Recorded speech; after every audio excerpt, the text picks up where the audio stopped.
굿모닝 마켓입니다. 커져가는 금리 인하 기대감에 파월 의장이 힘까지 실어줍니다. 역시 기술주 위주로 신고가 행진을 이어가고 있는 시장인데요. 다만 그 상승폭이 크지 않습니다. 과연 시장의 기대감을 충족시키면서 이 랠리가 이어지는지 지켜봐야겠습니다. 간밤 3대 지수 어제와 비슷하게 혼조세로 마무리가 됐습니다. 다우지수만 0.13% 소폭 떨어진 반면 S&P 500은 0.07%, 나스닥은 0.14% 오르면서 마감했습니다.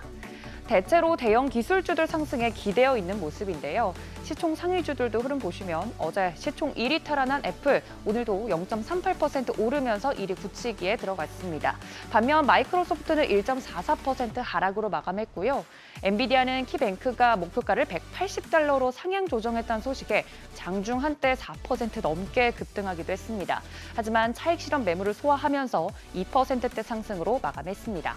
인텔을 제외한 반도체 관련 종목들은 쉬어갔고요.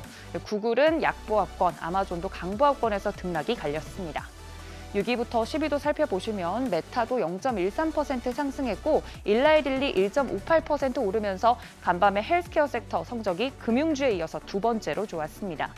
이외에 서학개미분들의 웃음꽃을 피워준 테슬라 3% 넘게 오르면서 11년 연속 거침없는 상승세 이어가고 있고요.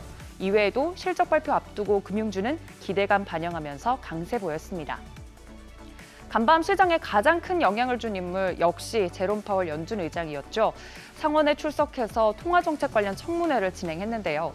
여러 영역에 대해서 이렇게 이야기를 했습니다만 하나씩 살펴보면 우선 고용시장에 대해서는 여러 측면에서 상당히 냉각되고 있지만 여전히 강력하다고 주장을 했습니다. 하지만 고용시장이 현재 인플레이션의 원천은 아니라고 덧붙였고요. 물가에 대해서는 이미 좋은 인플레이션 수치를 저희가 한번 봤지만 더 많은 데이터가 필요하다고 언급을 했고 경제에 대해서는 소비 지출이 견고하게 증가하고 있고 자본 지출은 적당하다면서 미국 경기의 견고함을 주장했습니다.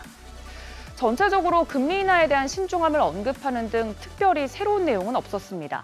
다만 정책 변화가 너무 늦거나 빠르면 고용시장과 경기가 위험해질 수 있다고 말했는데요. 더 많은 데이터를 통해 확신이 쌓이면 정책 변화를 단행할 것이라고 주장했습니다.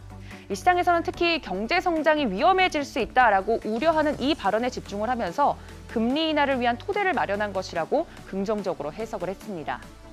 하지만 발언 내용만 보면 시장의 기대만큼 비둘기파적이진 않아서 국채 금리는 상승세 확대됐습니다. 2년물 같은 경우 4.62%대, 10년물은 4.29%대의 오름세 보이면서 마감했습니다. 금리 인하 기대감을 안고 이제 시장의 관심사는 점점 실적으로 옮겨오고 있습니다. 사상 최고치 경신 중인 시장이 랠리를 이어가기 위해서는 최근에 더 높아진 기대치를 충족시켜줄 견고한 실적 확인이 필요합니다. 최근 이익 추정치 하향 건수보다 상향 건수가 더 많았고요. 이익 추정치 상향 기조와 함께 상승세를 이렇게 지속해온 S&P 500 지수 모습 확인이 가능합니다. 다만 일각에서는 경기 지표는 둔화되어 가는데 실적에 대한 기대감 자체가 너무 과도하다면서 우려하는 목소리도 나오곤 있습니다.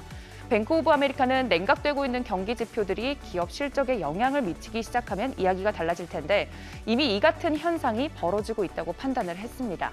이번 주 후반부터 시작되는 기업들의 실적 더 주목해서 보셔야겠고요.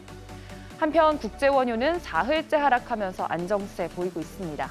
허리케인 베릴이 예상보다 더 큰 피해를 입히진 않았기 때문인데요.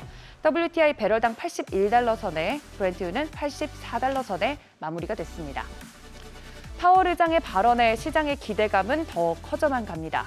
해석은 분분합니다만 대체로 긍정적으로 해석하고 있는데 내일 하원 발언까지 지켜보셔야겠습니다. 굿모닝 마켓이었습니다.